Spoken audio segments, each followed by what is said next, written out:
ফিরোজ, আমাদের সঙ্গে আছেন গণমাধ্যম ব্যক্তিত্ব আব্দুল নূর তুষার, সাথে আছেন বিএনপি দলীয় সাবেক হুইপ ব্যারিস্টার রুমিন ফারহানা। মোস্তফা ফিরোজ, নিয়ন্ত্রণাধীন নয়, স্পর্শকাতর এই বিষয়টি বিস্তারিত বর্ণনার অবকাশও সীমিত। অন্যদিকে সজীব ওয়াজেদ জয় বিবিসিকে দেয়া এক ইন্টারভিউতে বলেছেন, দুই দলের নেতৃত্ব পরিবর্তন করার বিদেশ থেকে একটা খেলা চলছে। এই দুটি ডায়ালগই কি আসলে আমাদের নিয়ন্ত্রণ যে আমাদের হাতে আর নেই এমন কোনো বার্তা দেয় কিনা? তো এটাকে মানে ধরেন আমি যে বলবো যে না এটা সত্যতা নেই, এটারও কিন্তু পুরো তথ্যর উপর আমাদের কোনো নিয়ন্ত্রণ নেই, মানে আমাদের জানা নেই। তো এই কারণেই কিছু কিছু পারসেপশনটা দেওয়া যায়। আবার পারসেপশনগুলো বলতে গেলে যেটা হয় যে আমি গুজব ছড়াচ্ছি, এটা একটা সংকট। যেমন এটা সত্য, তারেক রহমান তো শুধু তারেক রহমান ব্যক্তি না, তিনি একটা প্রতিষ্ঠান, যেহেতু একটা প্রতিষ্ঠানকে রিপ্রেজেন্ট করেন, ফলে ওনার যে কোনো সিদ্ধান্ত এটা দলের সিদ্ধান্ত হওয়া উচিত। দল যেহেতু এখনও কোনো কিছু বলেনি, তাহলে দলের বলা উচিত। দল কেন মনে করছে না যে তিনি আসতে পারছেন না, সমস্যা আছে কিনা? যেমন একটা সমস্যা কিন্তু দাঁড়ায় গেছে, কিন্তু যেহেতু অন্তর্বর্তী সরকার এক্সপ্লেন করছে যে তার দেশে ফেরার ক্ষেত্রে কোনো বাধা নেই, এটা পররাষ্ট্র উপদেষ্টা আজকে বলছেন, কালকে প্রেস সচিব আছে লুকায়িত যেই শক্তিকে আমরা চিনি না জানি না, তারা কি বাধা দিচ্ছে? সেটা কি দেশের অভ্যন্তরে নাকি বাইরে? আমরা কিন্তু একটা নতুন একটা অধ্যায়ে একটা মধ্যে প্রবেশ করলাম, যেখানে একটা অনুসন্ধানের ব্যাপার কিন্তু রয়ে গেল। দলও আজকে জরুরি সংবাদ সম্মেলন করলো, সেখানে তারা বলল যে দল সিদ্ধান্ত নিয়ে সময় মতো জানাবে তিনি কবে আসবেন। তার মানে ওইটার কিন্তু আর ব্যাখ্যা হলো না যে ওই যে একক নিয়ন্ত্রণে নাই কেন, সেটার এক্সপ্লেনটা কিন্তু দলও করলো না। মানে দল সিদ্ধান্ত নেবে, তো দল সিদ্ধান্ত নিচ্ছে না কেন? দুইটা জিনিস। একটা হলো প্রথম যে কথাটা বললো, এটা অত্যন্ত আবেগের কথা, যে বলছেন যে এরকম একটা সংকটময় সময় মায়ের স্পর্শ যে কোনো সন্তান মতো আমিও সেটা ব্যাপারে আমি আগ্রহী বা এটা হওয়া উচিত, কিন্তু আমি আসতে পারছি না। আসার ক্ষেত্রে আমার এটা হলো আমি এককভাবে সিদ্ধান্ত নিতে পারছি না, এই তো বিষয়। তাহলে বিষয়টা হলো যে মায়ের এই সংকটকালে যদি তিনি আসতে না পারেন, তাহলে সামনে তো এই যে নির্বাচনের শিডিউল তফসিল তো ঘোষণা করার কথা ছিল ডিসেম্বরের ফার্স্ট উইকে, তাহলে কি তখন কি আসতে পারবেন না? প্রশ্ন দাঁড়াচ্ছে না যে এইরকম সময় যখন আসতে যদি না পারেন, তাহলে দলের প্রয়োজনে দলের নির্বাচনী প্রচার অভিযান, দলের প্রার্থিতা চূড়ান্ত করা, এই সময়টাও কি তিনি আসতে পারবেন না? তাহলে প্রশ্ন জাগছে কি তিনি ছাড়াই বিদেশ থেকেই কি তিনি তাহলে বিদেশি থেকে যাবেন? দল নির্বাচন করবে কিন্তু তিনি দেশে আসতে পারবেন না? অনেকগুলো কিন্তু প্রশ্ন সামনে চলে আসলো, যেটার উত্তর ওনাকে দিতে হবে অথবা দলকে দিতে হবে, না হলে একটা ধোঁয়াশা তৈরি হবে। ইতিমধ্যে হয়ে গেছে, আপনি দেখছেন যে বিএনপির যে নির্বাচনী প্রচার অভিযান যেটা ছিল, যে জোয়ারটা তারা তুলেছিল গত 2 দিন তো আবার থেমে গেছে। এখন দোয়া মাহফিল, মিলাদ, নামাজ এগুলি কিন্তু চলছে। তার মানে সেই নির্বাচনের এটা আবহাওয়াটা কিন্তু হঠাৎ করে টার্ন করলো। তো এটা তো বিএনপির জন্য বিপদ। যত নির্বাচনের পরিবেশটা থাকবে না, জোয়ার থাকবে না, তত বেশি কিন্তু ষড়যন্ত্র সামনে চলে আসতে থাকবে। এটা সবাই বলেছে যে নির্বাচনের যদি একটা জোয়ার তোলা না যায়, তাহলে অনেক রকম শক্তি নানা রকম খেলাধুলা শুরু করবে। তো পরিবেশটা হঠাৎ করে কিন্তু আমার মনে হচ্ছে ঘোলাটে হয়ে গেল। আকারে বলেছেন দুই দলেরই নেতৃত্ব পরিবর্তন করার বিদেশ থেকে একটা খেলা চলছে, এমন কোনো খেলার লক্ষণ আপনি দেখতে পান কিনা? কেউ চাপিয়ে দিতে পারে না।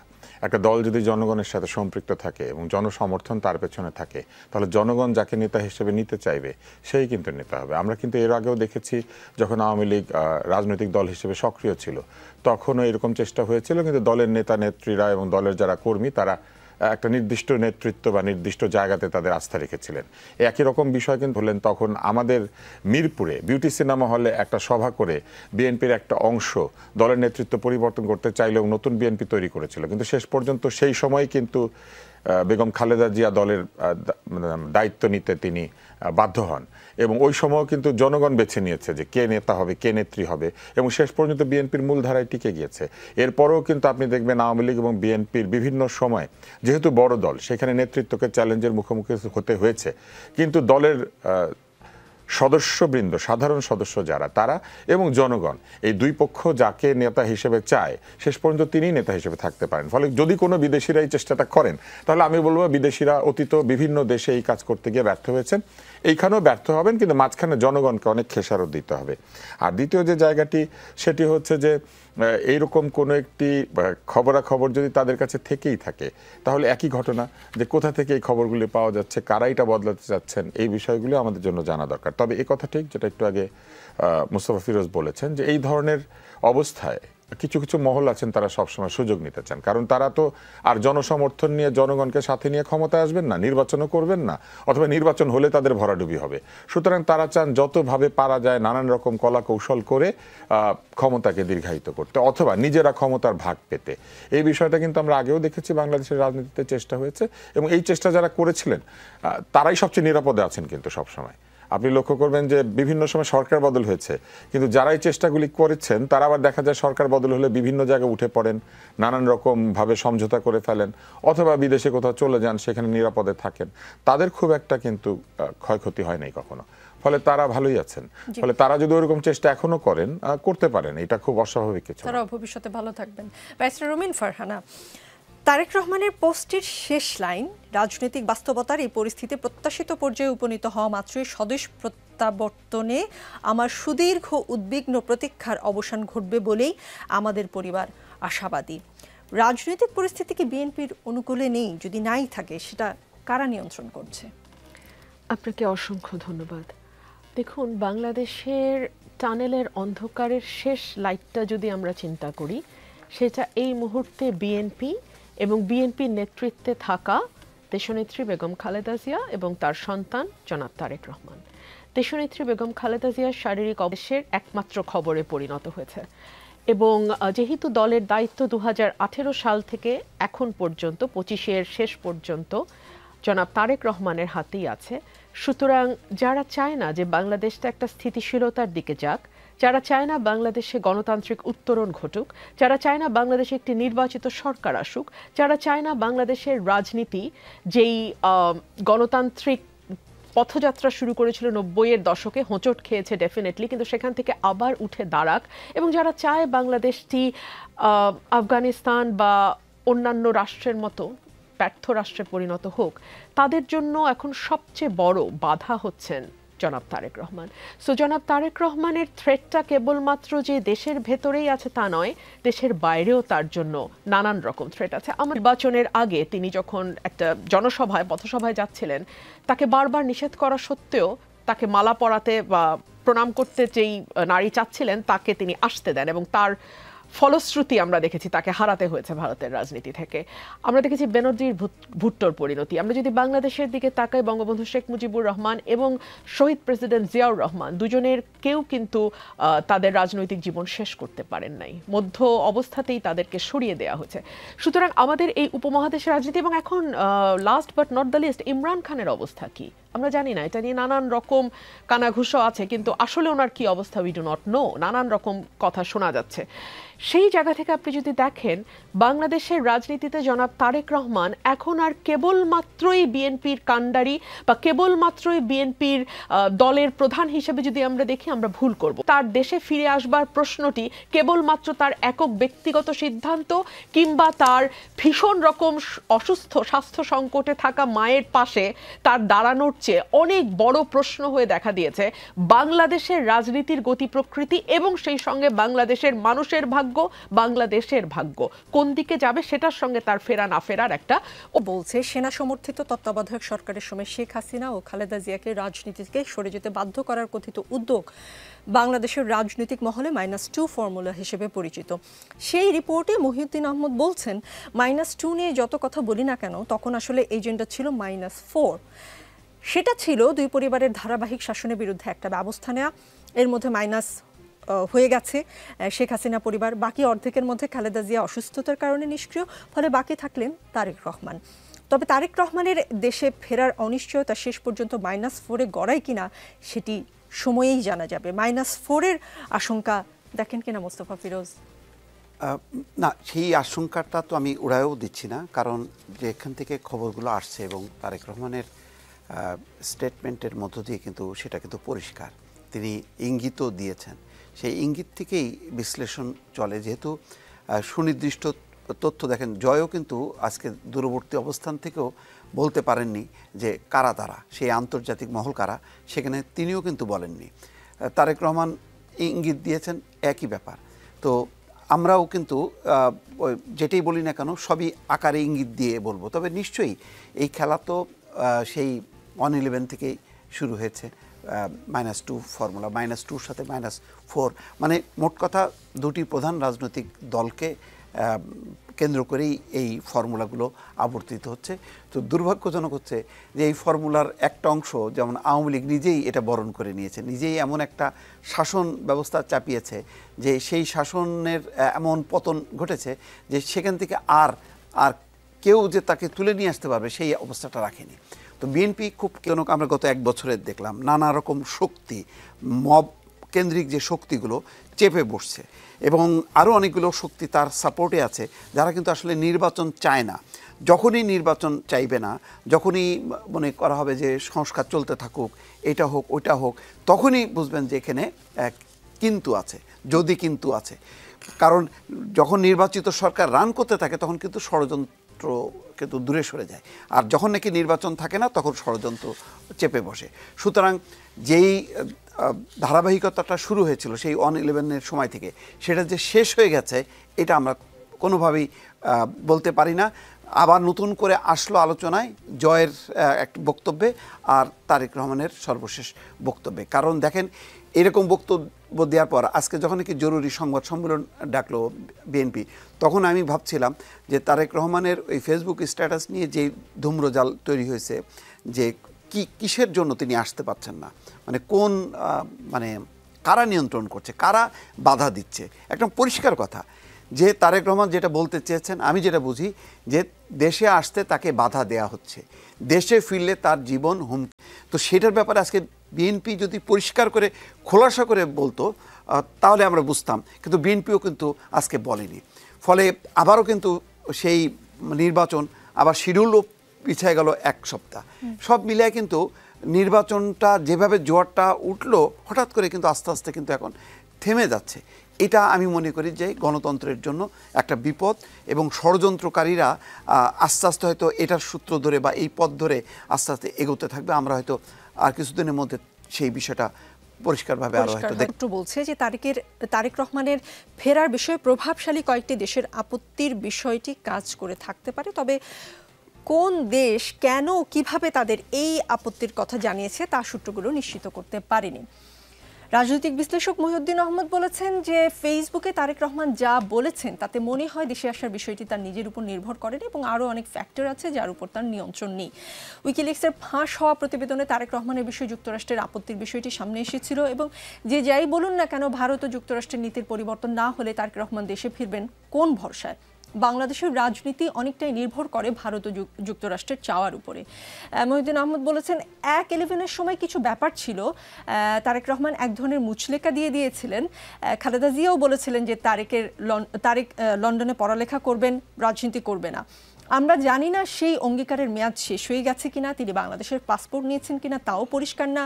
মহিউদ্দিন আহমেদের বিশ্লেষণ নিয়ে কোনো আপত্তি, দ্বিমত, সহমতের জায়গা আছে কিনা? আমি প্রথম একটা কথা বলি, সেটি হচ্ছে যে রাজনীতিবিদকে রাজনীতি করব না এরকম মুচলেকা চাপ প্রয়োগ করে নিলে এই মুচলেকা আসলে আইনের দৃষ্টিতে বৈধ না। কেন?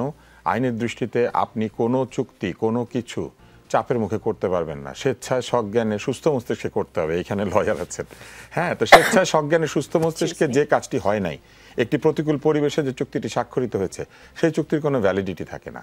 সেই চুক্তি যে কোনো সময় আসলে রাজনীতির প্রয়োজনে এবং দেশের প্রয়োজনে এটা কিন্তু উপেক্ষা করা সম্ভব। এবং মানুষের যদি চাহিদা হয়, একটা মজার বিষয় বলি, দেখবেন এই সরকার যা কিছু করছে বলছে জনগণের অভিপ্রায়। তো জনগণের অভিপ্রায় শুধু তাদের বেলায় কাজে লাগবে আর তারেক রহমানের বেলায় কাজে লাগবে না, কিংবা অন্য কোনো রাজনীতিবিদের বেলায় কাজে লাগবে না, কথাটা তো ঠিক না। জনগণ যদি অভিপ্রায় করে তাহলে এই মুচলেখার কোনো অর্থ নাই। এরকম মুচলেখার চাইতে আমি বরং বলবো এই যে চাঁদাবাজদেরকে ছাড়িয়ে আনা হয়েছে যে মুচলেখা দিয়ে, ওগুলা আগে চিন্তা করেন। সেই মুচলেখাগুলো দিয়ে কি তারা চাঁদাবাজি বন্ধ করেছে? সেটা তো করে নাই। একজন নাগরিকের বাংলাদেশে উনি যদি নাগরিক হয়ে থাকেন তার রাজনীতি করার সম্পূর্ণ অধিকার আছে, এটা সাংবিধানিক অধিকার। সাংবিধানিক অধিকার আপনি মুচলেখা দিয়ে কি করে কেড়ে নেন? এটা কারো কাছ থেকে কেড়ে নেওয়া যাবে না। এমনকি পতিত স্বৈরাচারের কাছ থেকেও না। এই কারণে যে এটা অধিকার, ওনাদের শাস্তি হইতে পারবে, ওনাদের শাস্তি হবে, ওনাদের বিচার হবে, সব কিছু হবে। আপনি কনভিক্টেড আসামিও যদি জেল খাটার পর বের হয়ে আসে, আপনি তার রাজনীতির অধিকার কেড়ে নিতে পারেন? নেলসন ম্যান্ডেলা 27 বছর একজন দলের নেতা, আর একজন দলের নেতা যার সম্ভাবনা রয়েছে ভবিষ্যতে একটি সরকার গঠিত হলে সেই সরকারের নেতৃত্ব দেওয়া এবং তার সঙ্গে দেশের নেতৃত্ব দেওয়া, এরকম একজন নেতার চলাফেরা আসলেই কিন্তু তার নিজের উপর নির্ভর করে না। বিগত সরকারের প্রধানমন্ত্রীর কথা চিন্তা করেন কিংবা অন্যান্য বড় নেতাদের কথা চিন্তা করেন, বিশেষ করে প্রধানমন্ত্রী, তার যে নিরাপত্তা এবং তার পরিবারের যে নিরাপত্তা ছিল, উনি কি নিজের ইচ্ছায় কোথাও যেতে পারতেন? ডি ফ্যাক্টো এটা তো ধরে নিতে হয়, একটা হচ্ছে টাইমিং, উনি কখন ফিরবেন। উনি যদি এখন ফিরেন মনে করেন, তাহলে কি হবে? ওনাকে ঘিরে একটা বিশাল ভিড়, ঢাকা শহর বন্ধ হওয়া, নানান রকম জটিলতা তৈরি হবে। দ্বিতীয় হচ্ছে এখনো তফসিল ঘোষিত হয় নাই। ধরেন উনি ফিরলো, তফসিল ঘোষিত হইল না, কেউ তফসিল ঘোষণা করলো না এবং না করে বসে থাকলো, তো উনি এইখানে কি করবেন সারাদিন? এই মানে কি বলে এক ধরনের মৌখিক এক ধরনের মাকে দেখতে যাবেন। কিন্তু আপনার কি মনে হয় দলীয় নেতা কর্মীরা তার পেছনে পেছনে এবার কি আর ঘিরে ফেলবে না? উনি বের হওয়ার সময় একটা ভিড়ের মধ্যে দিয়ে বেরোতে হবে, ঢোকার সময় একটা ভিড়ের মধ্যে দিয়ে ঢুকতে হবে। ফলে নিশ্চয়ই টাইমিং একটা ইম্পর্টেন্ট বিষয়। দ্বিতীয় হচ্ছে মায়ের প্রতি সন্তানের ভালোবাসা, এইটা নিয়ে প্রশ্ন করার কোনো সুযোগ আমাদের কারো নাই। মা সন্তানের যে ভালোবাসা সেটা তাদের দুইজনের। এটা কি সম্ভব যে মাকে তার সন্তানের চাইতে অন্য কেউ ভালোবাসবে? তার দলের লোকেরা, দেশের অন্য লোকেরা, বিরোধী দলের লোকেরা, ফেসবুকে যারা সমালোচনা করে তারা? ডেফিনেটলি উনি যদি ফিরে না আসে তাহলে নিশ্চয়ই সেই রকম ভ্যালিড রিজন আছে। এই জায়গাটাতে আমাদেরকে বিশ্বাস করতে হবে। তার উপরে দেশের দায়িত্ব দিয়ে দিতে লোকজন আস্থা রাখতে পারছে, তাকে ভবিষ্যতে নেতা হিসেবে বলতে পারছে, আর উনি বলেছেন ভ্যালিড রিজন আছে, তারপরে তাকে খোঁচাতে হবে যে না আপনি বলেন কি রিজন, বলতে হবে। নিশ্চয়ই সেটা প্রকাশ করার ক্ষেত্রেও তার কিছু রাজনৈতিক সিদ্ধান্ত রয়েছে, তিনি কতটুকু বলবেন এবং বলবেন না। দ্বিতীয় হচ্ছে পরিবেশ। আসলেই কি এই মুহূর্তে বাংলাদেশে যতক্ষণ পর্যন্ত নির্বাচনের তফসিল ঘোষিত না হচ্ছে ততক্ষণ পর্যন্ত প্রকৃত অর্থেই আমরা গণতন্ত্রের পথে নিশ্চিতভাবে যাত্রা শুরু করেছি এটা বলতে পারবো? ফলে তফসিল ঘোষণা তো খুবই ইম্পর্টেন্ট একটা বিষয়। তৃতীয়, আমি যেটা বললাম নিরাপত্তার বিষয়ে কিন্তু তার দল এবং তার যারা ঘনিষ্ঠ ব্যক্তি তারা কিন্তু অনেকদিন থেকে ব্যবস্থা নিচ্ছেন। ফলে সব যন্ত্রপাতি, সব ইকুইপমেন্ট সব কিছু এসে পৌঁছেছে কিনা, যারা তার নিরাপত্তা দিবেন তারা পরিপূর্ণভাবে প্রস্তুত হয়েছেন কিনা, আমরা তো সেটা জানি না। আপনি যদি আমাকে চিন্তা করেন আমি একজন রাজনৈতিক বিশ্লেষক হিসেবে, তা আমি তো জানি না, তাহলে আমি কিভাবে মন্তব্য করি? আর চতুর্থ হচ্ছে যৌক্তিকতা। উনি যদি মনে করেন যে এই মুহূর্তে বেগম খালেদা জিয়া এয়ার অ্যাম্বুলেন্সে করে লন্ডন যাবেন, তো উনি 2 দিনের জন্য আসবেন বা 3 দিনের জন্য আসবেন, তাকে নিয়ে আবার এয়ার অ্যাম্বুলেন্সে লন্ডন যাওয়ার জন্য বা অন্য কোনো দেশে যাওয়ার জন্য? বরং এটাই কি ঠিক না যে উনি ওইখানে থেকে ব্যবস্থা করবেন আর এইখান থেকে এয়ার অ্যাম্বুলেন্সে করে তিনি যাবেন? ফলে আমি তো মনে করি যৌক্তিক সিদ্ধান্ত এটা যে যদি তাকে বিদেশেই নিতে হয় তাহলে তার এখন বিদেশে থাকাই উচিত। আর তারপরে আসেন, একজন নেতাকে তো সবসময় তার মায়ের চাইতে, তার সন্তানের চাইতে, তার অন্যান্য সকল আত্মীয়র চাইতে দল এবং দেশকে বেশি গুরুত্ব দিতে হবে। ফলে এই সিদ্ধান্তের পেছনে যদি তার দলের মঙ্গল থাকে এবং দেশের মঙ্গল থাকে, তাহলে আমরা কি তাকে বাধ্য করতে পারি যে আপনি আসেন, আমাদের মতে কান্নাকাটি করেন এবং আমাদের মতোই আপনি আচরণ করেন? নিশ্চয়ই ওই লেভেলের একজন লোকের আচরণ আমার, রুমিন ফারহানার কিংবা আমরা ওই জায়গাতে পৌঁছাই নাই। আমরা যে জায়গাটা জানি না যে কেন এই সিদ্ধান্তগুলি নিতে হয়, তাহলে আমি তো মনে করি যে তিনি নিশ্চয়ই হয়তো দল এবং দেশের কথা বিবেচনায় নিয়েছেন। নিশ্চয়ই এখানে গুরুত্বপূর্ণ কোনো বিষয় আছে। একটা জায়গায় শুধু সবাই প্রশ্ন করতে পারে, ওনাকে এত জিজ্ঞাসা করছি উনি কেন বলে না? উনি বলে না, কিন্তু উনি বলবে না এই কথা তো বলে নাই, তাই না? এখন আপনি কেন আপনার মাকে দেখতে আসছেন না? এখন আপনি আমাদেরকে ব্যাখ্যা করবেন, এই বিষয়ে একটা নাতি দীর্ঘ বক্তৃতা দিবেন, একটা থিসিস লেখা হয়ে যাবে। আমরা এটা চিন্তা না করে বরং আমাদের চিন্তা করা উচিত অতি দ্রুত যাতে আমরা নির্বাচনের দিকে যেতে পারি। কেননা এই মুহূর্তে যে অবস্থাটি বিরাজ করছে তাতে বেগম জিয়ার অসুস্থতাকে কাজে লাগিয়ে নির্বাচন পিছিয়ে দেওয়ার একটা চেষ্টা চলতে পারে। কিন্তু বেগম জিয়ার প্রতি এবং গণতন্ত্রের প্রতি সম্মান যদি জানাতে হয়, এবং যার জন্য তিনি এতদিন ধরে আন্দোলন করেছেন, জেল জুলুম সহ্য করেছেন, আজকে তার স্বাস্থ্যের যে অবস্থা এটাও কিন্তু একই কারণ। ফলে গণতন্ত্র আনাটাই হচ্ছে তার প্রতি সবচেয়ে বড় শ্রদ্ধা এবং সম্মান দেখানোর বিষয়। এবং সেই ক্ষেত্রে আমি মনে করি উনি দেখুক যে বাংলাদেশের নির্বাচনের দিকে আমরা অগ্রসর হয়েছি। আর সবাই তাকে ধরে নিচ্ছেন কি জানেন? সবাই ধরে নিচ্ছেন উনি হাসপাতাল থেকে ফিরবেন না। ব্যাপারটা সেটা নাও হইতে পারে। এবং সেক্ষেত্রে আপনি চিন্তা করেন, দুই দিক থেকে আমি মনে করি যে এটা বিএনপির জন্য ভালো। কেন ভালো? একটা হচ্ছে উনি অসুস্থতা থেকে ফিরে আসা মানে আবার তার সেই ফাইটিং স্পিরিট প্রমাণ করা, এবং তিনি ফিরে এসে কিন্তু 3টা সংসদ আসনে তার নমিনেশন হবে বলে আমরা জেনেছি। আর যদি কোনো দুঃখজনক ঘটনা ঘটে, আপনার কি মনে হয় তখনও পুরো জাতি এবং জনগণ তার প্রতি শোক এবং তার প্রতি শ্রদ্ধা এবং সম্মান জানাতে গিয়ে যে ভোট দিত না সেও বিএনপিকে ভোট দিবে। তার মানে আপনি বলছেন যে কোনো দুটোর ঘটনা ঘটতে হ্যাঁ, আমি খুব প্রতিটা মুহূর্তে যা কিছু ঘটে তার একটা বিরাট অংশ তার পক্ষে যায় এবং এই পক্ষে যাওয়া হয়তো তার কাজেরই ফলাফল। তিনি যেহেতু এতদিন ধরে এই সংগ্রামটা করেছেন, সেই সংগ্রামের কারণেই হয়তো বিষয়গুলি তার পক্ষে যায়।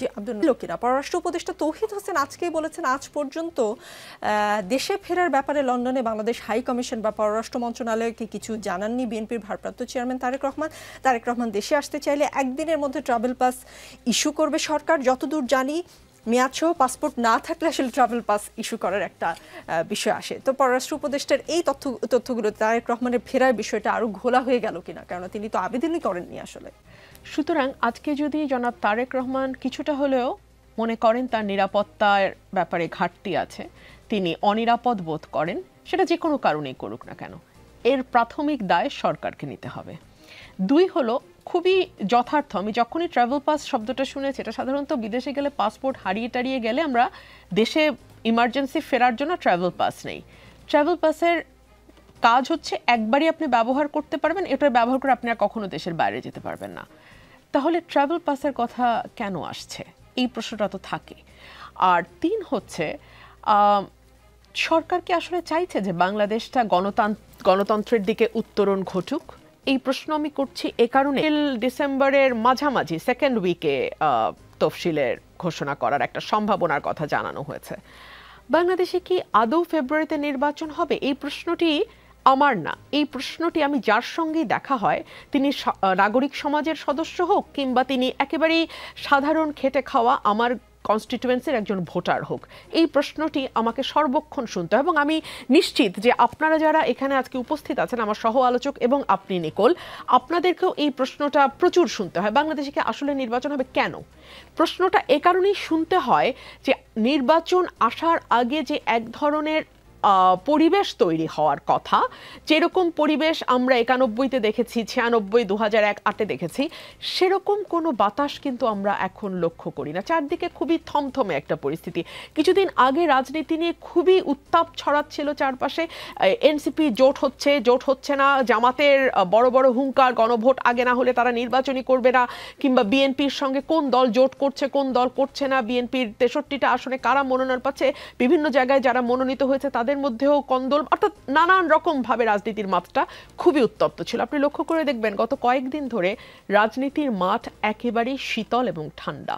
যারা রাজনীতি বিশ্লেষণ করেন এমন অনেকেই খুবই স্পষ্ট এবং দ্ব্যর্থহীন ভাষায় বলছেন যে আর যাই হোক ফেব্রুয়ারিতে তারা কোনো নির্বাচন দেখেন না। এবং আমি একজন রাজনীতির ছোট কর্মী এবং একজন শিক্ষার্থী হিসেবে আমিও মনে করি না বাংলাদেশে খুব দ্রুত কোনো নির্বাচন হতে যাচ্ছে। সো আমি যদি আমার সহ আলোচক এবং ধরে নিলাম উনি ট্রাভেল পাস নিয়েই ফিরলেন কিংবা যেভাবে অন্যান্য যে প্রক্রিয়া আছে সেটা অনুসরণ করেই ফিরলেন, আসলে বাংলাদেশে ওনার এই মুহূর্তে ওনার ভূমিকাটা কি হবে? নির্বাচন হলে একটা ছিল দলকে এবং নেতাকর্মীদেরকে নির্বাচনের দিকে নিয়ে যাওয়া, প্রস্তুত করা। যদি বাংলাদেশে নির্বাচনটা অনিশ্চিত হয়, যদি বাংলাদেশে আরও ঘোলাটে কোনো পরিস্থিতি তৈরি হয়, যেটা মহিউদ্দিন আহমেদ সাহেব বিবিসি রিপোর্টে বারবার ইঙ্গিত দিয়েছেন, তাহলে এই মুহূর্তে আসলে তার বাংলাদেশে আসাটা তার জন্যে, তার দলের জন্যে, দেশের জন্যে কতটুকু মঙ্গলজনক হবে। এবং দেশনেত্রী বেগম খালেদা জিয়া আলহামদুলিল্লাহ গতকালকে থেকে কিছুটা রেসপন্ড করছেন। উনি কিছু কথার হয়তো কিছু জবাব দিচ্ছেন, তরল খাবার ওনাকে অল্প অল্প করে দেয়া হচ্ছে, অর্থাৎ ট্রিটমেন্টে উনি রেসপন্স করছেন। এটাও অনেক বড় একটা পাওয়া। এবং ওনার এখন যেই বয়স এবং ওনার ভাইটাল অর্গানগুলার যেই অবস্থা, এবং যেটা 18 সালে ওনাকে সলিটারি কনফাইনমেন্টে নেওয়ার পর ওনার পুরো অবস্থা যেভাবে ডেটোরেট করেছে, সেখানে আমাদের কাছে মনে হয়, আমি জানি না, আমি ডাক্তার না, কিন্তু এইটুকু রেসপন্সটাও অনেক বড় ব্যাপার। সাধারণত নিউমোনিয়া এই বয়সে খুবই মারাত্মক একটা ঝুঁকি তৈরি করে, এই বয়সে নিউমোনিয়া খুব খারাপ। সো সেই জায়গা থেকে উনি যে কিছুটা রেসপন্স করছেন, ওনার অন্যান্য অর্গান মোটামুটি হয়তো বা ফাংশন করছে ঠিক মতো, আর কিছু না হলে ডাক্তারদের বোর্ড আছে, তারা যদি যেই মুহূর্তে সিগন্যাল দেবে এয়ার অ্যাম্বুলেন্স রেডি আছে ওনাকে নিয়ে দেশের বাইরে, এবং ওনার পরিবারের সদস্য সিথি আপা কিন্তু বাংলাদেশে আছেন এবং সর্বক্ষণ ওনার পাশে আছেন। সুতরাং ওনার একেবারে পরিবারের কেউ নেই তা কিন্তু নয়, এবং ওনার দুজন ভাতৃবধূও ওনার পাশেই আছেন। সো একেবারে পরিবারের কেউ নেই, বিষয়টি সেরকম নয়। জি, বছর বয়সী 2545 জন তরুণের অংশগ্রহণে হয়েছে, 97% যুবক ভোট দিতে আগ্রহী। জরিপে দেখা গেছে বিএনপিতে ভোট দিতে চায় 20% তরুণ, 17% চায় জামাতে ভোট দিতে, মাত্র 3% একটা গ্যাপ। যদিও ডেভিড বার্গম্যান বলেছেন যে মার্জিন অফ এরর হিসাব করলে এই ছোট পার্থক্যটি মুছেও যেতে পারে, তার মানে বিএনপি জামায়াত সমান সমানও হয়ে যেতে পারে। তরুণদের মাঝে বিএনপি জামাতের এই প্রায় সমান অবস্থা আপনাদের আতঙ্কিত করে না? দেখুন, আতঙ্কিত করা না করার বিষয় না, জরিপকেও শেষ কথা বলে ধরে নেবার কিছু নাই, তবে আবার উড়িয়ে দেবারও কিছু নাই। এটা নিয়ে যদি আমরা সাবধান হই, নির্বাচনে ফোকাসড হই, এবং তরুণরা কি চাইছে তাদের চাওয়াটা, এবং প্রত্যেকটা এইজ গ্রুপের প্রত্যেকটা সামাজিক অর্থনৈতিক অবস্থানের মানুষের চাওয়া কিন্তু ভিন্ন ভিন্ন। সুতরাং শিক্ষিত তরুণরা কি চাইছে, হাইলি এডুকেটেড তরুণরা কি চাইছে, সাধারণ শিক্ষায় পাশ করা তরুণরা কি চাইছে, কিংবা যারা হয়তো সেভাবে শিক্ষার সুযোগ পায়নি তারা কি চাইছে, এগুলোকে মাথায় রেখে যখন আমরা আসলে নির্বাচনে আমরা কি করব বা কি দিব, কি ডেলিভার করব যদি আমরা ক্ষমতায় যাই, সেটা বলার কোনো সুযোগ বাইরে আপনি তো কোনো আলাপ শোনেন নাই, আমরাও কেউ শুনি নাই। সো এই জায়গাটায় আমি মনে করি যে তরুণ প্রজন্মকে অ্যাট্রাক্ট করবার জন্য নির্বাচনে ইশতেহারে কি থাকবে সেটাও খুব গুরুত্বপূর্ণ। আর মানুষ কিন্তু ভোটের দিন পর্যন্ত একেবারে রিজার্ভ ভোট যারা, তারা বাদ দিয়ে মানুষের কিন্তু মন বদলায়। মানুষ কিন্তু চিন্তা করে, ঠিক আছে আগে ভেবেছিল হয়তো এই দলকে দেবে, পরে তারা চিন্তা করে না ওই দলকে আমরা দেব, এবং এই সুইং ভোটারের সংখ্যাই কিন্তু সবচেয়ে বড় অংশ সুইং ভোটাররা। সো সেটাও মাথায় রেখে নির্বাচন যদি সত্যি আমাদের মানে কখনো যখন সত্যি সত্যি নির্বাচন হবে এবং নির্বাচনের আগে দলগুলো তাদের ইশতেহার দেওয়ার সুযোগ পাবে, নির্বাচনের আগে তাদের প্রতিশ্রুতিগুলো দেওয়ার সুযোগ পাবে, তখন কিন্তু আমার মনে হয় পরিস্থিতি পাল্টানোর একটা বড় সুযোগ তৈরি হবে। আর তাছাড়া জরিপটি কাদের উপরে করা হয়েছে, কোন জেলার মানুষের উপরে করা হয়েছে, কোন শ্রেণী পেশার মানুষের উপরে করা হয়েছে, এই সকল কিছুর একটা এফেক্ট থাকে। টার্গেট করেছে তারা, কিছু কিছু স্যাম্পল নিয়েছে সবগুলো বিভাগ থেকেই। এটার একটা এফেক্ট 30 বা সামথিং শতাংশের মানুষ তাদের এখনো কোন দলকে তারা ভোট দেবে এটা তারা বলতে চাইছে না। তো ধরে নেওয়া হচ্ছে সেখান থেকে যদি আরো 10% যুক্ত হয় আওয়ামী লীগের ভোটের সঙ্গে, সেটা 19% হয়ে যাবে। সুতরাং নেক টু নেক বিএনপি, জামাত এবং আওয়ামী লীগ, এই তিনটা দলের মধ্যে একটা নেক টু নেক ফাইটের ইঙ্গিত এই রিপোর্টটার মধ্যে আছে। এই রিপোর্টটা বেশ কয়েকদিন আগে প্রকাশিত হয়েছে, কিন্তু সেটা নিয়ে খুব একটা আলোচনার সুযোগ হয়নি। এই আপনি যে পরের প্রসঙ্গটা তুললেন সেটা নিয়ে আলাপ নিশ্চয়ই করব। মোস্তফা ফিরোজ, ডেভিড বার্গম্যান তার বিশ্লেষণে বলেছেন, মানে ওই জরিপটা নিয়ে, যে কিছুটা অবাক করার মতো বিষয় হলেও জরিপে অংশ নেয় তরুণদের 10% বলেছেন তারা আওয়ামী লীগকে ভোট দিতে চান। বছরের পর বছর ধরে দলের স্বৈরাচারী আচরণ এবং 2024 সালের জুলাই আগস্টে সংগঠিত সহিংসতা ঘটবার পরও তারা এই জরিপে তৃতীয় বৃহত্তম দল হিসেবে চিহ্নিত হয়েছে, এবং আরও যোগ করেছেন যে 18% তরুণ তাদের পছন্দ জানাতে অস্বীকৃতি জানিয়েছে। এই গ্রুপের মধ্যে বহু নীরব আওয়ামী লীগ সমর্থক থাকতে পারেন যারা প্রকাশ্যে নিজেদের মত বলেন না। যদি ধরে নেওয়া যায় যে এই 18%-এর অর্ধেক, মানে 9% আওয়ামী লীগকে, যেটা ব্যারিস্টার রুমিন ফারহানা বলছিলেন, লীগকে সমর্থন করে, আওয়ামী লীগের প্রকৃত সমর্থন দাঁড়াতে পারে 19% মতো, যা বিএনপির 20 এবং জামাতের 17-এর কাছাকাছি বা বেশিও হতে পারে। ডেভিড বার্গম্যানের মতো আপনিও এই বিশ্লেষণে অবাক কিনা? না, ওনার বিশ্লেষণ লাগবে কেন? আমরা নিজেরা রাস্তাঘাটে চলি, আমরা নিজেরাই তো বুঝি যে কি পরিমাণ মানে ওলটপালট হয়ে গেছে জনসমর্থন। যাকে মনে করা হয়তো আগে 5ই আগস্টের আগে নির্বাচন হলে মানে আওয়ামী লীগ একদম নিশ্চিহ্ন, এখন মনে হয় নিশ্চিহ্ন তো না, বরং সুযোগ দিলে বিএনপির কাছাকাছি অবস্থানে চলে আসবে। যদি আওয়ামী লীগ না থাকে তাহলে জামাত কাছাকাছি। আমি তো বলি প্রায় যে নাকের ডগায় চলে আসছে জামাত, সেটা বিএনপির অনেকেই বুঝতে পারছে না, বা বুঝলেও তারা বুঝতে পারছে, না বোঝার কোনো কারণ নেই, কিন্তু কিছু করারও নেই। কারণ 5 তারিখের একটা ডিজাস্টার ঘটছে, যেমন একটা গণঅভ্যুত্থান হয়েছে, সেই গণঅভ্যুত্থানটাকে ক্যারি করার জন্য যেই শক্তিটা, সেই শক্তিটা এত দ্রুত মাঠ ছেড়ে দিছে, যার ফলে পুরো এলোমেলো হয়ে গেছে। ফলে যারা অভ্যুত্থান করলো তারা মনে করলো যে এটা কী জন্য করলাম, এরকম একটা কিন্তু চিন্তা চেতনা পেয়ে বসছে। তারপরে তৃণমূল পর্যায়ে যেই পরিবর্তনটা সবাই প্রত্যাশা করছিল, তারা দেখলো যে সেই পরিবর্তনটা হয়নি, বরং একই রূপে সে তো মুক্ত স্বাধীন, সে স্বাধীনভাবে ভোট দেবে। তো সেই প্রতিফলনটা কিন্তু এখন দেখা যাচ্ছে। ফলে এত বেশি মানে পরিবর্তন হয়েছে। ধরেন রাজনৈতিক দলগুলো কতটা ক্যারি করতে পারে, বড় জোর আমি মনে করি 30 থেকে 40%। 60% মানুষ স্বাধীন নিরপেক্ষ, তারা দেখবে যে কোনটা ভালো কোনটা মন্দ। তো যখন নাকি তারা স্বাধীনভাবে ভোট দেওয়ার সুযোগটা পাবে, পুরো হিসাব নিকাশ কিন্তু উল্টে দেবে। ফলে আমি ডেভিড বার্গম্যানের এই বিশ্লেষণে আমি অবাক হইনি, বরং তবে এই বিশ্লেষণটা আজকে যেটা আমরা দেখছি হয়তো 15 দিন বা 1 মাস পরে আবার পাল্টে যাবে, কিন্তু খুব একটা 19-20 হবে বলে আমার মনে হয় না।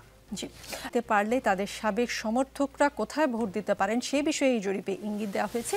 এদের 56% ভোট দিবে না, বিএনপিকে দিবে কিছু অংশ, কিছু জামায়াতকে, 41% এখনো সিদ্ধান্তহীনতায়। ডেভিড বার্গম্যান বলছেন যে অনেক বিশ্লেষককে এটি অবাক করেছে যে কিছু সাবেক আওয়ামী লীগ সমর্থক ঐতিহাসিকভাবে আওয়ামী লীগের সবচেয়ে বড় প্রতিদ্বন্দ্বী জামায়াতকে এখন সমর্থন করতে ইচ্ছুক। দুটি কারণে এরকম হতে পারে বলে তিনি মনে করেন।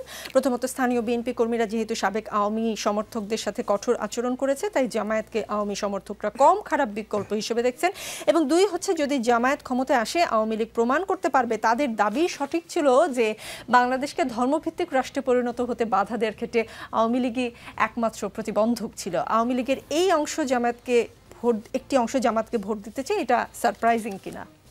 না, কোনো কিছুই রাজনীতিতে সারপ্রাইজিং না। ভোটাররা কিন্তু ভোট দিতে যাওয়ার সময় মত বদলায়, রিক্সা খারাপ হলে কিংবা ওখানে নামার পরে ভালো ব্যবহার করলো না। এবার আসেন আমি আসি বিভাগে কম, ফলে খুব যে এটা রিপ্রেজেন্টেটিভ তা নয়। তবে এখান থেকে একটা ধারণা করা যায়, এখানে 20 থেকে 35 বছর বয়সীদেরকে বিবেচনায় নেওয়া হয়েছে, কিন্তু 35-এর উপরে 35 থেকে 65 বছর পর্যন্ত বাংলাদেশের একটা বড় অংশ রয়েছে, 18 থেকে 20ও আছে। এবং এখানে প্রচুর ভোট আছে যেটা একদম হতদরিদ্র মানুষেরা দিবেন। এইখানে যারা মূলত কথা বলেছেন তারা ছাত্র, তারা কিছু না কিছু পড়াশোনা করেছেন, ফলে এটা একটা তরুণদের একটা সীমিত অংশ। কিন্তু বাংলাদেশে প্রচুর তরুণ আছেন যারা বস্তিবাসী, যারা কাজ করেন হচ্ছে গ্যারেজে, রিকশায়। শিক্ষিত তরুণরা এখানে সারপ্রাইজিং কেন লাগছে না, আমি আসি সময় দেখতো জামাতে ইসলামকে, এই তরুণরা কিন্তু সেটা দেখে না। এই তরুণদের জন্মই হয়েছে অনেক পরে, তারা বুঝ হওয়ার পরে দেখেছে যে বাংলাদেশে একটা দল রাজত্ব করে, সেটা আওয়ামী লীগ। এবং তারা দেখেছে জামাতে ইসলাম মার খায়, খুবই নিরীহ, এরা একটু মসজিদে যায়, এরা নামাজ পড়ে, এরা লুকিয়ে থাকে, আওয়ামী লীগ হওয়ার ভান করে। তো এরকম দেখেছে আওয়ামী লীগ সেজে তারা মাঝে মাঝে শেখ হাসিনার জন্য তালিও দেয়, তাই না, এগুলো দেখেছে। তো দেখে তারা ভেবেছে এত নিরীহ, এত ভালো, তো এদেরকে আমরা একটু ভোট দিলে কি হয়। এটা কিছু আসে যায় না, মানুষের মন কিন্তু বদলাতে থাকে। যে রিপাবলিকানরা দাসপ্রথা বাতিল করেছিল, সেই রিপাবলিকানরা পরে কিন্তু আবার তাদের যে রাজনৈতিক আচরণ সেখানে অনেক বেশি কনজারভেটিভ হয়ে গিয়েছে, এবং এইটা আসলে কোনো বিষয় না। কিন্তু যে জায়গাটাতে আপনারা বলছেন যে আওয়ামী লীগের ভোটাররা কই ভোট দেবে, আমি 3টা ভবিষ্যৎবাণী করি। এক হচ্ছে, বিএনপি যদি এনসিপির সঙ্গে সন্ধি করে তাহলে আওয়ামী লীগের ভোটাররা মোটেও বিএনপিকে একটা ভোটও দিবে না। এর কারণ হচ্ছে আওয়ামী লীগ এনসিপিকে মনে করে যে তাদের ক্ষমতা থেকে অপসারণের জন্য সবচেয়ে বেশি দায়ী হচ্ছে এনসিপি, কারণ তারা রাস্তায় আন্দোলন করেছে। ফলে বিএনপি যদি এনসিপিকে সিট দেয় তাহলে দেখা যাবে যে আওয়ামী লীগের ভোটাররা বিএনপির বাক্সে ভোট দিবে না, সেগুলো জামাত সাথে যে দলের বন্ধুত্ব আছে তারা সেইভাবে ভোট দিবে। তৃতীয় হচ্ছে, তারা কিছু প্রতিশ্রুতির ভিত্তিতেও ভোট দিবে। তারা চিন্তা করবে যে আমাদেরকে জিতলে পরে কে প্রোটেকশন দিবে বলেছে, কে আমাদেরকে মারবে না বলেছে, তাহলে তাদেরকে একটু দিবে। কিছু লোক দিবে আত্মীয়তার ভিত্তিতে, কারণ আপনি নিশ্চয়ই জানেন আওয়ামী লীগ এবং বিএনপির মধ্যে ক্রস রিলেশনশিপ আছে। এই দল দুটি একটা আরেকটার সঙ্গে অনেকভাবে জড়িত ছিল এক সময়। ফলে এদের একজনের সঙ্গে আরেকজনের বিয়ে শাদী, বন্ধুত্ব, এলাকাতে আত্মীয়তা, এগুলো কিন্তু একদম নষ্ট হয়ে যায়নি। ফলে এইভাবেও কিছু সিদ্ধান্ত হবে। আর এর বাইরে আরেকটা সিদ্ধান্ত হবে, সেইটা কি? সেইটা হচ্ছে, এই যে যারা ভোট দিচ্ছে না, এই যা বলা হচ্ছে না যে 30-35 ভাগ লোক বলেছে যে আমরা বলবো না কাকে ভোট দিব, এই বলবো না দলের মধ্যে কিন্তু অধিকাংশই আওয়ামী লীগের লোকজন। এই কারণে যে বলবো না, এই ভয় কাকে পেতে হচ্ছে? আপনার কি মনে হয় 20 থেকে 35 বছর বয়সীরা সবচেয়ে সাহসী অংশ এই সমাজের? তাহলে সে যখন বলে বলবো না, তার মানে এইখানে প্রচুর ভোটার আছে যারা আসলে একটু আওয়ামী ঘাসা। এখন এরা কি করবে? এরা হয় ভোট কেন্দ্রে যাবে না, আর যদি ভোট কেন্দ্রে যায় তাহলে এরা ওই রাজনৈতিকভাবে কিন্তু আওয়ামী লীগের পরিপক্কতা অন্যান্য লোকাল দলগুলির চাইতে একটু বেশি, কারণ এরা সারাক্ষণ এই পলিটিক্সের মাধ্যমে টাকা পয়সা কামিয়েছে গত 16 বছর ধরে। ফলে এদের কিন্তু এই বিষয়ে অনেক অভিজ্ঞতা আছে। এরা কি করবে জানেন? এরা ওই মুহূর্তে সিদ্ধান্ত নেবে যে তারা কাকে ভোট, জামাতের অনেক শক্তিশালী ক্যান্ডিডেট আছে, সেইখানে ওরা তাদেরকে হারাবে। কিন্তু যেখানে যে আমাদের দুর্বল ক্যান্ডিডেট আছে এরকম দু একটা জায়গায় তাদেরকে জিতাই দিবে। তারা মূলত একটা খেলবে বলে আমার ধারণা, এবং এই খেলাটা বন্ধ করতে পারা যেত যদি তারা প্রকাশ্যে থাকতো। প্রকাশ্যে যে থাকে না, তাকে আটকানো খুব কঠিন হয়। এটা তো আওয়ামী লীগ তাদের ক্ষমতা হারিয়ে প্রমাণ করেছে। সবাইকে গর্তে ঢুকিয়ে দিয়েছে, পরে গর্ত থেকে যেই বের হয়েছে মনে হয়েছে আমার ব্যাং আমার ব্যাং, সবাইকে নিয়েছে, পরে নিজেরা গর্তের মধ্যে ঢুকে গিয়েছে। এই জন্য প্রকাশ্য রাজনীতি সবসময় ভালো, গোপনে থাকা কিন্তু ঝামেলা। ফলে কাউকে রাজনীতি করতে দেওয়াটাই ভালো, না করতে দিলে অসুবিধা হয়। কিন্তু এর মানে এই না যে আমি মনে করি যে আওয়ামী লীগকে আগামীতে ইলেকশন করতে হবে অথবা স্বৈরাচারকে ফিরে আসতে হবে বা স্বৈরাচারকে পুনর্বাসনের প্রক্রিয়া চলছে। আমি আপনাকে একটা জিনিস বলি, কেউ কাউকে নিষিদ্ধও করতে পারে না, পুনর্বাসিতও করতে পারে না। রাজনৈতিক দল সবসময় আসেও জনগণের সমর্থনে, যায়ও জনগণের সমর্থন হারিয়ে। এইটাই হচ্ছে রাজনীতির খেলা। জি, জোর হামলার বিচার দাবিতে গানের আর্তনাদ আয়োজনে জুলাই মঞ্চের বাধা, খবরটা আসলে অনেক বড় খবরের নিচে চাপা পড়ে গেছে। আচ্ছা, আবুল সরকারের সাথে তো জুলাই আন্দোলনের কোনো কনফ্লিক্ট নেই, তাহলে জুলাই মঞ্চের বাধা কেন? এটা তো নানান ব্যানারে তো আসলে এগুলি তো সব মানে উগ্রবাদী মৌলবাদীদের বসবাস করছে। আবার এনসিপি লজ্জা পাইছে, দেখলাম যে তাকে সাসপেন্ড করছে এবং শোকজ করছে তাকে। তো আমরা তো এই সমস্ত খুব সুন্দর সুন্দর নাম টাম দেখলাম, পরে তো দেখি যে ওই যে তুষার ভাই যেটা বলছে যে এর গর্ত থেকে বেরোয় বলতেছে যে আমি অমুক, ও গর্ত থেকে বেরোয় বলতেছে আমি তমুক। তো এখন এই যে জুলাই মঞ্চ নাম দিয়ে করতেছে মানে কি, সে তো তার চিন্তা চেতনাটা তো আর একটা জায়গায়। কারণ একটা রাজনৈতিক দলের প্রকাশ্য অপ্রকাশ্য এত উইং, সেই উইংগুলি খেয়ে হারায় ফেলে যে সে তো আসলে এনসিপি না, সে তো অন্য। কিন্তু ওই যে ধরা খাচ্ছে তখন মানে এনসিপি যে শোকজ করতেছে, সেই খেলার একটা আমরা বড় প্রমাণ পেলাম। আমি এই অনুষ্ঠানে আসার কিছুক্ষণ আগে আমি পুরো রিপোর্টটি আসলে পড়তে পারিনি। বিডিআর হত্যাকাণ্ডে দলগতভাবে জড়িত আওয়ামী লীগ মূল সমন্বয়কারী তাপস, বিডিআর বিদ্রোহের নামে সংগঠিত বর্বরতম হত্যাযজ্ঞের বিষয় তদন্তের জন্য গঠিত জাতীয় স্বাধীন তদন্ত কমিশন আজকে মনে হয় সন্ধ্যার সময়, যেহেতু খবরটা কিছুক্ষণ আগে পেলাম, প্রধান উপদেষ্টা প্রফেসর মোহাম্মদ ইউনূসের কাছে তার প্রতিবেদন জমা দিয়েছে। আমার প্রতিবেদনের উল্লেখযোগ্য একটা অংশ যেটা চোখে পড়ে, সম্পৃক্ততা ও তৎকালীন ক্ষমতাসীন দল আওয়ামী লীগের সরাসরি জড়িত থাকার শক্তিশালী প্রমাণ মেলেছে। এই সময় কমিশনের ফাইন্ডিং সম্পর্কে জাহাঙ্গীর কবির তালুকদার বলেন, এই ঘটনা কিছু বাহ্যিক ও প্রকৃত কারণ বের করেছে কমিশন। তিনি বলেন, এই হত্যাকাণ্ড পরিকল্পিত এবং এর পেছনে প্রধান সমন্বয়কের ভূমিকা পালন করেছিল তৎকালীন সংসদ সদস্য শেখ ফজলে নূর তাপস। তিনি বলেন, হত্যাকাণ্ডের ঘটনায় জড়িতদের রক্ষা করতে স্থানীয় আওয়ামী লীগ সরাসরি ভূমিকা রেখেছে। তারা ২০-২৫ জনের একটি মিছিল নিয়ে পিলখানায় ঢুকেছে এবং বের হবার সময় সেই মিছিলে ২ শতাধিক মানুষ ছিল। উল্লেখযোগ্য অংশ পড়লাম, রিপোর্ট নিয়ে আসলে আপনি কিছু বলবেন কিনা? দেখে কমিশন তো আর মানে কোনো মানে বিচারক না, তারা তাদের একটা অবস্থান থেকে তারা মানে রিপোর্ট দিয়েছে। সেই রিপোর্টটা আপনি আইনে রূপান্তর করতে চান, বিচারে আনবেন, দেখবেন যে তখন আর এই রিপোর্টের সাথে বিচারের আর কোনো মিল নেই। সুতরাং এটা খুবই কনফিউজিং। ফলে আব্দুল নূর তুষার সম্প্রতি সামাজিক যোগাযোগ মাধ্যমে এক স্ট্যাটাসে প্রধান উপদেষ্টা প্রেস সচিব লিখলেন যে তিনি মোটামুটি নিশ্চিত যে ভারত আসাদুজ্জামান খানকে শিগগিরই বাংলাদেশে প্রত্যর্পণ করবে। আজ পররাষ্ট্র উপদেষ্টা বললেন যে ভারতে পালিয়ে থাকা মানবতা বিরোধী অপরাধের মামলায় মৃত্যুদণ্ডপ্রাপ্ত সাবেক স্বরাষ্ট্রমন্ত্রী আসাদুজ্জামান খানকে প্রথমে প্রত্যর্পণ করা হবে। এই ধরনের কোনো তথ্য তার কাছে নেই। বাংলার জনগণ আসলে কার কথা বিশ্বাস করবে? নিশ্চয়ই বাংলাদেশ এবং ভারতের মধ্যে সম্পর্কের টানাপোড়েনই বলেন আর সম্পর্কের স্থিতিশীলতাই বলেন, এটি আমাদের পররাষ্ট্র মন্ত্রণালয় মূলত এটার তদারকি করে থাকে। ফলে আমি পররাষ্ট্র উপদেষ্টার কথাই বিশ্বাস করব। আর এই যে হঠাৎ করে বলে দেওয়া, এই ধরনের ভবিষ্যৎবাণী করা, এইটা কিন্তু আসলে প্রেস উইংয়ের কাজ না। প্রেস উইংয়ের কাজ হচ্ছে প্রধান উপদেষ্টা এবং সরকারের যে বক্তব্য আছে শুধু সেই বক্তব্যগুলি সুন্দর ভাষায় মানুষ বোঝে সেইভাবে আমাদের কাছে তুলে ধরা। ব্যক্তিগত মতামত যদি দেয় কেউ তাহলে তো এটা হবেই। আমরা এর আগে দেখেছিলাম ভারতের সঙ্গে নাকি অনেক চুক্তি বাতিল করা হয়েছে, উপদেষ্টা বললেন যে না সেরকম কিছু হয় নাই। আমরা শুনেছিলাম সব চুক্তি খতিয়ে দেখে সব বন্ধ করে দেওয়া হচ্ছে। আমরা দেখলাম আদানির কাছ থেকে আরও বেশি বিদ্যুৎ কেনা হচ্ছে।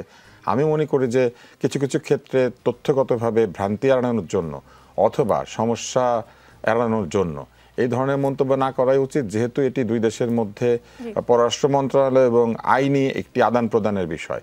সেক্ষেত্রে প্রেস উইং এই তথ্যটা পররাষ্ট্র উপদেষ্টার কাছ থেকে নিয়ে কিন্তু এটা প্রদান করার কথা, কিন্তু তারা সেইটা না করে তাদের রিপ্রেজেন্ট করার কথা উপদেষ্টা মণ্ডলীকে এবং উপদেষ্টাকে, সেটা না করে তারা নিজের বক্তব্য দিয়ে দিচ্ছেন এবং পরে উপদেষ্টা। আমি আপনাকে শেষ সময়টুকু পুরোটুকু দিব বলে কয়েকটি প্রশ্ন জমিয়ে আপনার কাছে আসলাম। যে পরিস্থিতির কথা আপনি বলছেন, বিভিন্ন হিসেবের কথা বলছেন, যদি আপনাদের ভারপ্রাপ্ত চেয়ারম্যান তারেক রহমান দেশে ফিরতে না পারেন আসলে তফসিলের আগে অথবা নির্বাচনের আগে, অনেকগুলো ইকুয়েশন তো আপনি বললেন। বিশ্বাস করি আমাদের নীতি নির্ধারণী মহল যারা আছেন তাদের কাছে এই ব্যাকআপ প্ল্যান আছে এবং দল সেইভাবেই আগাবে। দেখুন 17 বছরে তো নানানভাবে চেষ্টা করা হয়েছে দলটিকে ভেঙে ফেলার, শতচ্ছিন্ন করে ফেলার। আমরা তো প্ল্যান করে এগিয়েছি এবং অনেক সময় মনে হয়েছে যেটা অবিশ্বাস্য, দেশের বাইরে থেকে এত বড় একটি দলের নেতৃত্ব দেওয়া এবং এত বড় একটি দলকে পরিচালনা করা, সেটাও সফলতার সাথে আমরা করতে পেরে সামনে আসবে। নির্বাচন নিয়ে, ইলেকশন নিয়ে আপনি যে কনফিউশনের কথা বললেন, সন্দেহের কথা বললেন, যদি ফেব্রুয়ারিতে নির্বাচন না হয়, সেটার জন্য বিএনপি যেহেতু এখন সবচেয়ে বড় দল, বিএনপির ব্যাকআপ প্ল্যান আছে? আমি বিশ্বাস করি আছে, কারণ যেহেতু চারপাশ থেকে এই আওয়াজটা আসছে এবং কেউ সরকারের কোনো কথা বিশ্বাস করছে না। আপনার ঠিক আগের প্রশ্নটি এটি ছিল তুষার ভাইকে, যে আমরা আসলে কার কথা, মানে জনগণ আসলে কার কথা বিশ্বাস করবে। সরকারের মহল থেকেই এত রকম কথা হয় বিকজ ইট স্টার্টেড ফ্রম প্রধান উপদেষ্টার বলা যে 100 বছর মানুষ আমাকে ক্ষমতায় দেখতে চায় থেকে শুরু করে এই ফেব্রুয়ারি নির্বাচনের তফসিল ঘোষণা, এক একবার এক এক কথা, এক এক উপদেষ্টার এক এক কথা, মানুষ তো কনফিউজড বটেই। তো যতক্ষণ পর্যন্ত না আসলে ঘটনাটি ঘটে যাচ্ছে তার আগ মুহূর্ত পর্যন্ত আমাদের বলার কোনো উপায় নাই যে ঘটনাটি আসলে অমুক সময় ঘটতে যাচ্ছে। মনে হয় সবচেয়ে বড় দল হিসেবে বিএনপি যদি নির্বাচনটা 5ই আগস্টের পরপরই, মানে 3 মাসের মধ্যে আদায় করে নিতে পারত, তখন বলটা আসলে বিএনপির কোর্টেই থাকতো। এখন আর বল আপনাদের কোর্টে নেই ব্যারিস্টার রুমিন ফারহানা। আপনার মনে আছে যখন 5ই আগস্টের পর প্রথম জনসমাবেশ করলো বিএনপি, সেখান থেকে কিন্তু বিএনপি বলেছিল 3 মাসের মধ্যে একটি নির্বাচন দিতে হবে এবং তখন যেভাবে বিরোধিতার মুখে বিএনপিকে দল হিসেবে পড়তে হয়েছে, as if BNP July spirit তো ধারণ করেই না, জুলাই নস্যাৎ করবার জন্য এবং ক্ষমতায় যাবার জন্য বিএনপি উদ্গ্রীব হয়ে আছে। মুশকিলটা কি জানেন, আমরা পলিটিশিয়ানরা হয়তো যেটা ফোরসি করতে পারি সেটা সাধারণ মানুষের, কারণ তারা তো পলিটিক্সের ফিল্ডে নাই। ফিল্ডে না থাকলে তো স্বাভাবিকভাবেই আপনার পক্ষে 24 ঘন্টা একটা মানুষ যেটা চর্চা করছে সেই বিষয়টি যতটা ভালোভাবে উপলব্ধি করবে, যে মানুষটি হয়তো সেই বিষয়ের মধ্যেই নাই, তার অন্য কোনো পেশা আছে, অন্য কোনো জীবিকা আছে, তার পক্ষে তো সেটা বোঝা মুশকিল। সো তখন কিন্তু বিএনপিকে ভীষণ রকম সমালোচনার মুখে পড়তে হয়েছিল। আছে, আপনি দু একবার বলেছেন, একটি দুটি যদি আমাদের দর্শকদের সাথে শেয়ার করতেন। যখন আমাকে সংসদে সংরক্ষিত মহিলা আসনে এমপি নির্বাচিত করা হয়, তারপরে আমরা 7 জন সংসদ সদস্য সুযোগ পাই ওনার সঙ্গে দেখা করবার। আমরা দুটো টিমে ভাগ হয়ে ওনার সঙ্গে দেখা করি। আমি যেদিন দেখা করতে যাই, দেশনেত্রী বেগম খালেদা জিয়া কিন্তু অত্যন্ত কম কথা বলেন, উনি মৃদুভাষী, স্বল্পবাক এবং ওনার উচ্ছ্বাস বা কষ্ট উনি কখনো এক্সপ্রেস করেন না। সেদিন আমি বলেছিলাম যে ম্যাডাম, আপনার দল করে আমরা সবাই এখন বড় বড় গাড়িতে করে আপনাকে দেখতে আসি, আপনি আছেন পিজির এই ছোট্ট ঘর এবং সেই ঘরটার মধ্যে ফাতেমা ছাড়াও গোয়েন্দা সংস্থার 2 জন বা 3 জন মহিলা সেখানে ছিলেন। সো আমাকেও কথা বলতে হচ্ছিল, ওনার কানের কাছে মুখ নিয়ে উনিও কথা বলছিলেন। উনি এমনিতেই খুব ধীরে এবং নিচু স্বরে কথা বলেন, উনি আরও নিচু স্বরে কথা বলছিলেন, ছোট্ট একটা ঘর। তো তখন ওনার চোখে পানি এবং আমিও কাঁদছিলাম, উনিও কাঁদছিলেন। আমাদের সময় শেষ হয়ে আসছিল এবং বারবার আমাদেরকে তাড়া দেয়া হচ্ছিল। উনি আমাকে যাবার আগে একটা কথা বলেন যে তুমি এত ভালো লেখো, এটা তো জানতাম না। আমি অবাক হয়ে সেদিন বুঝলাম যে আমি যে কলাম লিখতাম রেগুলার, প্রথম আলো, যুগান্তর, মানব জমিনে, উনি পড়তেন, ওনার কাছে যুগান্তরটা যেত, সেজন্য উনি যুগান্তরে আমার কলাম দেখেছেন। উনি বলেছেন তুমি বলো, কিন্তু তুমি যে লেখো এত ভালো, এটা তো আমি জানতাম না। ওনার ওখান থেকে বেরিয়ে এসে আমি কেবিন নাম্বার 612 একটা আর্টিকেল লিখেছিলাম যুগান্তরে। আমি জানি না উনি এটা পড়েছেন কিনা, পড়ার সুযোগ হয়েছে কিনা। ওনার ঘরে কোনো টিভি দেয়া হয়নি, ওনাকে শুধু একটাই পত্রিকা দেয়া হতো, সম্ভবত যুগান্তর। এর বাইরে ওনার মানে বাইরের পৃথিবীর সঙ্গে কিংবা রাজনীতি কোন দিকে যাচ্ছে সেই সময়টা উনি কিছুই কোনো কিছুর মধ্যে উনি ছিলেন। এবং তখনই আমি লক্ষ্য করি, কারণ আলিয়া মাদ্রাসা এবং জেলখানার ভেতরে সলিটারি কনফাইনমেন্টে যখন ওনাকে পুরনো ঢাকার কারাগারে নেওয়া হলো, তখনও কিন্তু ওনার হাত এভাবে ফুলে যায়নি, বা ওনার ওনার ওনার মানে ওনার ফিজিক্যাল মুভমেন্টটা এরকম ছিল না। আমি বারবার বলেছি যে মানুষটি গাড়িতে হেঁটে উঠে উনি কারাগারে গেছেন, সেই মানুষটি কেন হুইল চেয়ার্ড হয়ে গেল? এবং যখন পিজিতে আমি ওনাকে দেখতে গেলাম, উনি তখন আরও অনেক ফ্র্যাজাইল হয়ে গেছেন, আরও অনেক ভঙ্গুর, ওনার হাত নাড়াতে পারছেন। আমি হাতটা ধরতে গেলাম, উনি বললেন না, ব্যথা। মানে তখনই উনি হাতে ওনার তীব্র ব্যথা ছিল। সো এই তো।